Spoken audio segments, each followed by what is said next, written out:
Right, what's next on the agenda?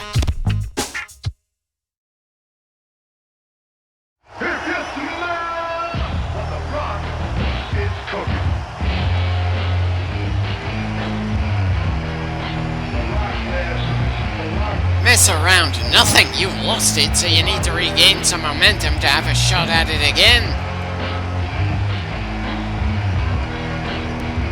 Oh, come on, that's uncalled for since Jeff won it fair and square, and Taz came at us because he was hungry for a fight and didn't want to hear you call out the current champ like you've got the same kind of political pull as Hulk Hogan. And good God, it looks like it was supposed to be, The Rock who was interrupting us here. And instead, we've got Stone Cold Steve Austin saying The Rock's catchphrases. Now, I know I should feel excited over fighting against Austin when we're playing as The Rock. They had 3 very classic matches together, with The Rock winning one and Austin winning the other 2. But again, this came out of nowhere, and I am completely unprepared for it both mentally and emotionally.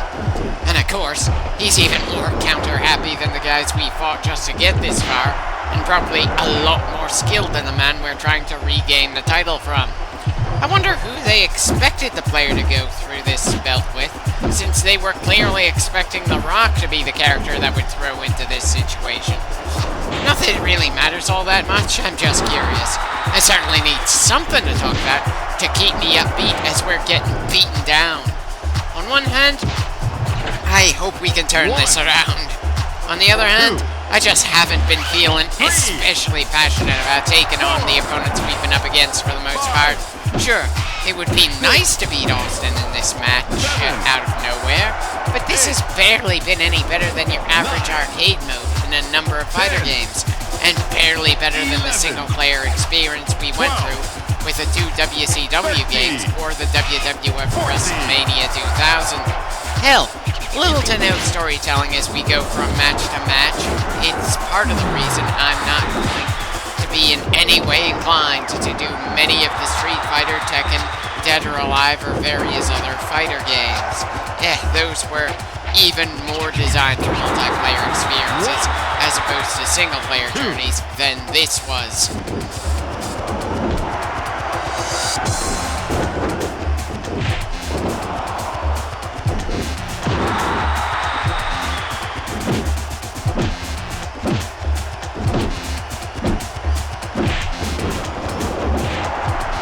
Well, at least I haven't taken a stunner just yet. And while I'm not landing any especially big blows, it's not like I'm just incapable of putting up any form of offense in return.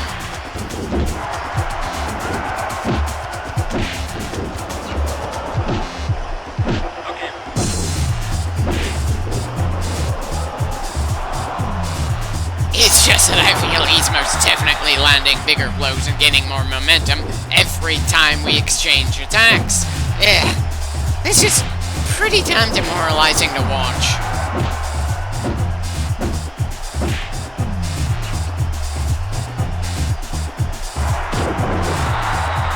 I never understand how that kind of drop doesn't count as a low blow.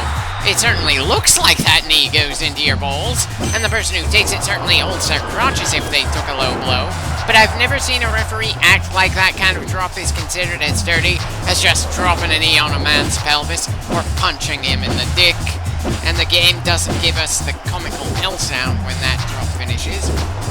Definitely strange no matter how I try to look at it. Like a lot of the things, it's probably not something I'm supposed to think about around here.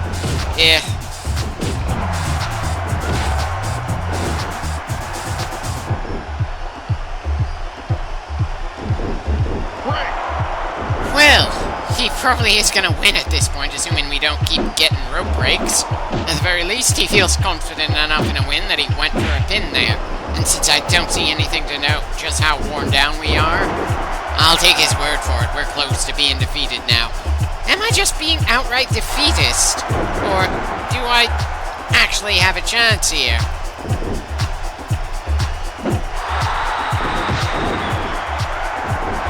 Okay, him giving us a stunner or two is certainly proof enough that we've lost this attempt.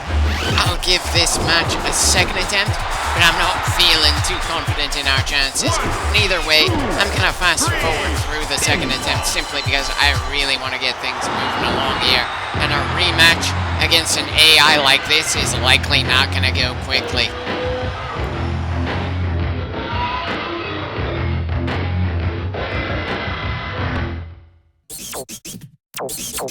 Right, one more shot against him, and whether we win or lose, we're not going to face him again. I know I was planning on using Stone Cold to get the final title we're going to try to go for in this game, but watching him knock us around isn't going to tell us how to better use him or something. Oh, with this game's control schemes.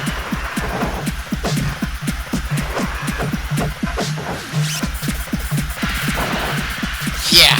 Definitely not making more progress in this exchange of attacks. It's not that we're as hopeless as I tend to feel when we're in a 2-on-1 match, but we're still over my skill level here.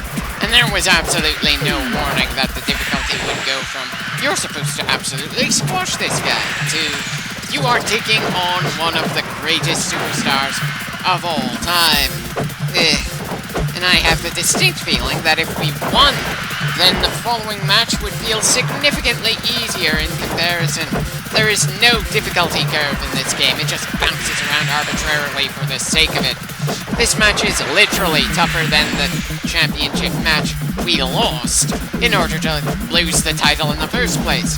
And I just don't see how they could make the match to regain the title at the end of this feel more epic than this one-on-one encounter with Stone Cold Steve Austin while we're playing as The Rock. Not within the limits of this game, at any rate.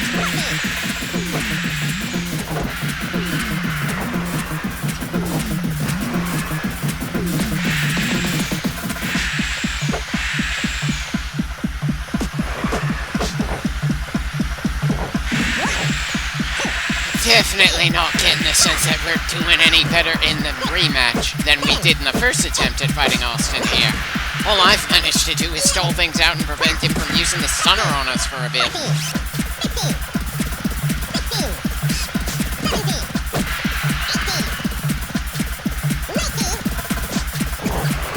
You know, it kind of would have been funny if that had turned into a double count-out, considering my pessimism on our chances on beating the guy here.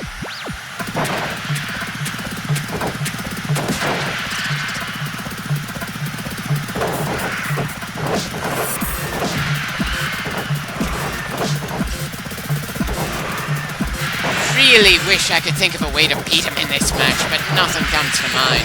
Again, in a game like this, you don't really feel like there's too much in the way of strategy and tactics you can pull to change things in your favor. You are either skilled enough to get the job done against your opponent, or you aren't. And the skill gap I can see here just feels like all I can do is stall the match out and pray for a miracle to somehow pop up. It's not like we have ranged attacks or some way to outright change our character's fighting style to something Austin might be uncomfortable with. All we can do is punch or initiate grapples. And considering there's disqualifications in this match, I'm not going to test my luck using weapons and hope that the incorporeal referee doesn't notice.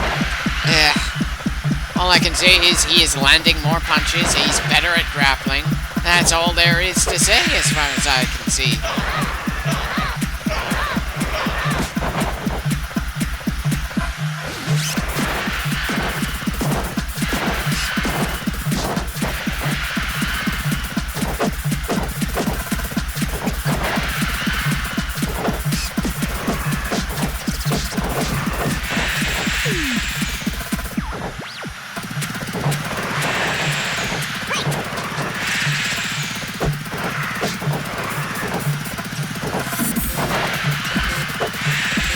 Well, I managed to dodge getting stunned 3 times now, but that doesn't mean I feel like we're doing well here. If anything, I think I preferred the previous attempt at this match, since it at least finished faster, since it doesn't feel like we're gonna get any closer to victory now than we were the first time.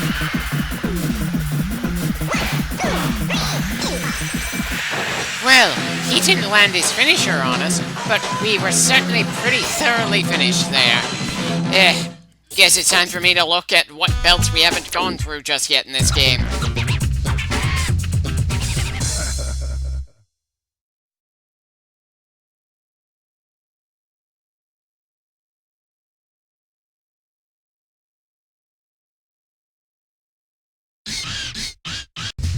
championship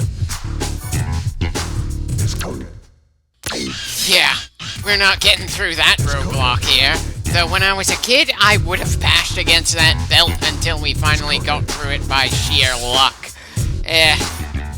Anyway, it looks like there's only 3 belts left that I haven't tried exploring just yet. I'm not too sure I'm even gonna touch the European title, considering how the Intercontinental and light heavyweight went for me. I'm kind of dreading the tag belts again. This belt in particular has some memories for me, all of playing alongside other people. Still, I somehow doubt the European title is going to give us anything more interesting than what we've gone through so far, and the other single belts haven't had especially great stories to go with them, so we're giving the tag titles a try. Wait, so only one person gets their name on the card for the tag matches when it's supposed to be an equal partnership? Still, I suppose I like the fact that Patterson and Briscoe have the same taunt as they walk down the ramp, even if it feels odd that they didn't have any of The Undertaker's songs in this game, when he's consistently been one of the top guys in the company for his entire run. It's also kind of hard to avoid laughing at the idea of The Undertaker being considered a young buck knocking down the older guys. He's been in the company since 1990, and so he's a pretty solid veteran in his own right at the time this game was released. If anything, a lot of people I know considered The Undertaker's biker phase to be his midlife crisis. Sure, the previous gimmick, the zombie cult leader thing, had gotten a bit stale, but going to a biker just didn't feel like much other than just, look how cool I am, kids! Especially since his kayfabe brother kept the slasher movie-inspired gimmick for a significant amount of time during The Undertaker's less-than-inspired biker phase.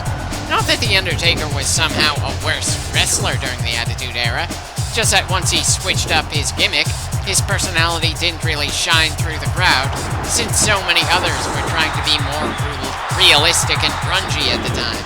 And considering the sheer size of the roster back then, it'd be extremely difficult to be able to have something unique that felt relatively realistic, instead of just sticking with the supernatural thing that The Undertaker had going for him before. And this was before the WWF bought WCW and had an influx of new wrestlers from them. Granted, the bigger stars like Sting, Ric Flair, Goldberg, and the 3 main NWO members didn't make the shift over, so it kind of took some of the steam out of the invasion angle, but it was still a large number of new wrestlers coming in, on top of an already pretty damn large group of wrestlers. I'm kind of shocked that it took as long as it did for them to do a brand split, for some wrestlers going to Raw and some going to SmackDown. It was just incredibly easy to get lost in the middle of the pack, considering how many people were part of the company back then.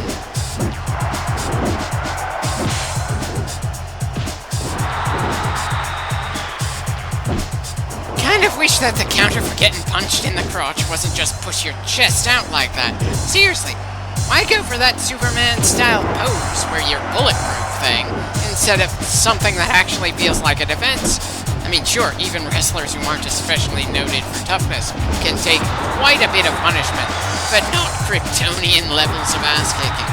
Though I'm sure Vince McMahon would have loved to be able to actually pull off comic book-style stuff during his live shows. After all, the initial run of Doink the Clown was inspired by Pennywise from It, and he outright named one of his first major muscle guys Hulk Hogan. And this was in the days when the Hulk from Marvel Comics was one of the biggest solo characters in the American comic book industry.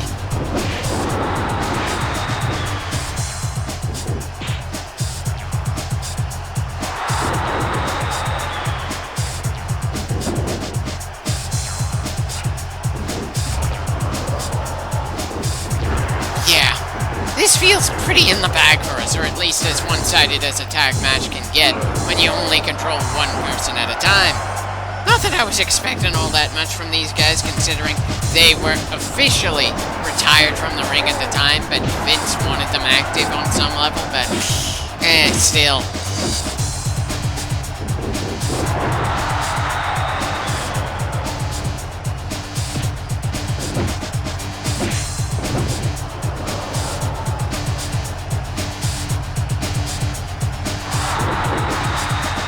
Probably not a good idea to pin Patterson directly next to Briscoe.